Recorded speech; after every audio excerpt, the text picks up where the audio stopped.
Can you clarify lang kung ano yung nature ng relationship mo ni Elias? Because there are rumors na kayong dalawa raw ay may relasyon. Your comment on that?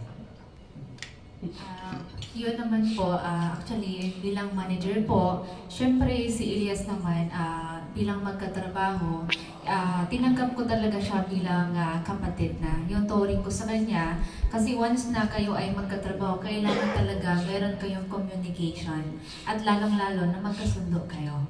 So, bilang kapatid, yes, pero bilang yung mga kontrobersiya, hindi po yun totoo. May asawa po ako.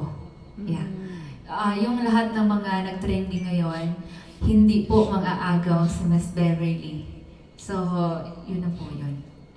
Second question po, parang sinasabi po nila na may alitan po kayo ng asawa na parang ikaw po yung dahilan kaya hindi maging maayos yung manager talent relationship mo. Your thoughts on that?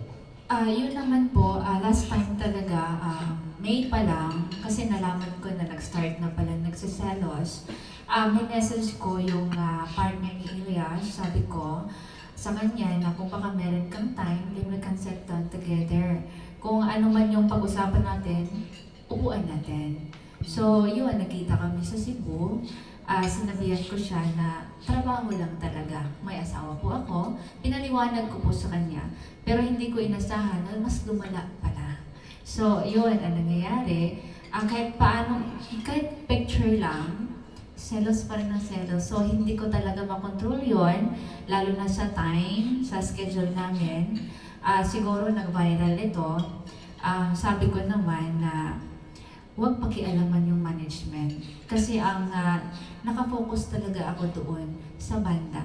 Not only Elias yung hawak ko, buong banda po.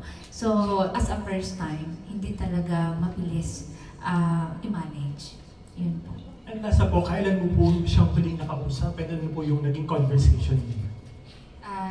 Yung kaliwin niya po, si partner ni Elias, nakausap ko siya noong July 1st week, bago pumutok yung issue. Pero nung July 28, pumunta siya sa office kasi tinawag ko si Elias na kung ano man yung problema natin, pwede natin upuan. So pumunta doon si Abby. So gusto ko sana siyang kausapin noon. Kinausap ko yung lawyer niya na andito na siya sa office ko andun na sa meeting room.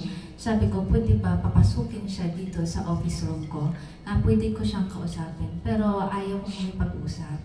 So sana, ang sa akin naman, kung ano mang problema, kailangan talaga upuan natin. Huwag na mas lumala pa. So hindi din natin ma-please, hindi lahat ng tao din ma-please natin na makausap. So ayun, hindi kami nagkausap.